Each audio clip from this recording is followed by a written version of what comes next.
তো hit the third কেসের teaser চলে এসছে এবং বলতে হবে ইট ইজ নেক্সট লেভেল। দেখুন, হিট যে ফ্র্যাঞ্চাইজটা রয়েছে ওটা না একটু সাটল, একটু রিয়েলিস্টিক ওয়ার্ল্ডের ভিতর বেসড রয়েছে। আপনার যদি প্রথম হিটটার কথা মনে পড়ে থাকে, যেটা রাজকুমার রিমেকও করেছিল, সেখানে দেখবেন 6টা কি 7টা ক্যারেক্টারের ভিতর জিনিসটা ঘোরাফেরা করে এবং একটু ছোট ফ্রেমের ভিতর জিনিসটা সেট আপ করা, খুব বেশি ক্যারেক্টার্স নেই। সেকেন্ডটায় দেখুন জিনিসটা একটু বড় হয়েছে, একটা শহরকে পুরো কভার করার চেষ্টা করছে এবং এখানে তো আলাদা লেভেলের প্লটটাকে নিয়ে গেছে, আলাদা লেভেলের ওয়ার্ল্ড বিল্ডিং করেছে এবং এখানে ব্রুটালিটি আলাদা লেভেলে নিয়ে গেছে।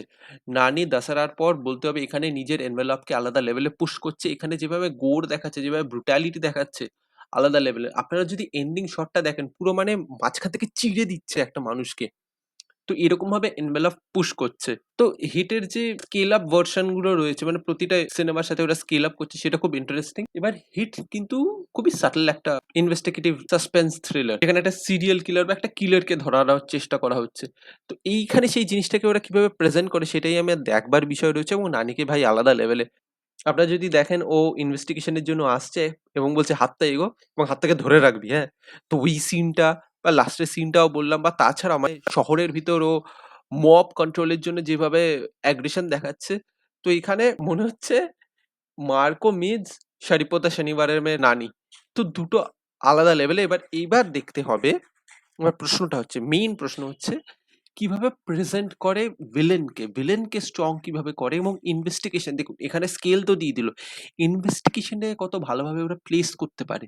ইনভেস্টিগেশনটা যত ভালোভাবে প্লেস হবে তাহলে কিন্তু এই ক্যারেক্টারটা ফুটে উঠতে পারবে এবং ভিলেনকে একটা ভালো মোটিভ দিতে হবে, ভিলেনকে ভালোভাবে প্রেজেন্ট করতে হবে। আপনি যদি নানিকে এত ভালোভাবে প্রেজেন্ট করেন, ভিলেনকেও কিন্তু ইকুয়ালি ইফ নট মোর ওরকম পাওয়ারফুল করতে হবে। তাহলে কিন্তু you will root for the hero. Hero যদি সর্বেশ্বর মানে একদম মানে সুপারম্যান হয়ে যায় তাহলে কিন্তু মজা আসবে না। টাসেলটা কিন্তু তখনই হবে যখন হিরো ভিলেন সমানে সমানে, বা villain is more powerful than নানি, ইদার মেন্টালি অর ফিজিক্যালি।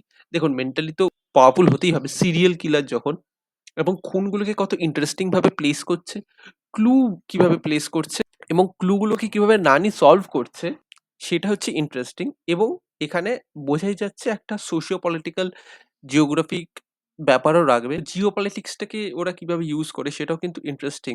কারণ এটার একটা নর্মাল শোনা, একটা পাহাড়ি এরিয়া রয়েছে, তো পাহাড়ি এরিয়ায় কিন্তু এরকম ইনভেস্টিগেটিভ ড্রামা থ্রিলার কিন্তু ভালোভাবে কাজ করে এবং ব্রুটালিটি তো থাকবেই, সেটাই বোঝা যাচ্ছে। অ্যাকশন সেট পিসেসও থাকবে। তো সেটাই এবার কথা, রাইটিংটাকে কত ইন্টারেস্টিং ভাবে প্লেস করতে পারবেন। রাইটিং যদি ভালো হয় তাহলে আমি বলবো ফাটিয়ে দেবে। যদিও ইটস জাস্ট আ টিজার, এটা নানির উপরেই বেশি ফোকাস করেছে, এটা ওর বার্থডে। তো হ্যাপি বার্থডে নানি।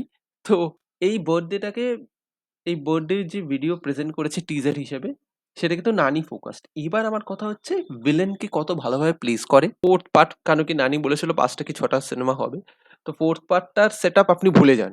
আপনি মনে করুন আপনার কাছে অর্জুন সরকার রয়েছে এবং একে কিভাবে ইউজ করা হয় এবং ভিলেনকে কত ইন্টারেস্টিং ভাবে প্লেস করা হয়। ভিলেন স্ট্রং, তাহলেই আমি এই সিনেমাটার মজা পাবো, নাহলে কিন্তু আমি মজা পাবো না। মানে হিরো যদি অল ইন অন পাওয়ারফুল হয়েছে তাহলে কিন্তু মস্তি পাবো না ভাই, আগেই বলে দিলাম।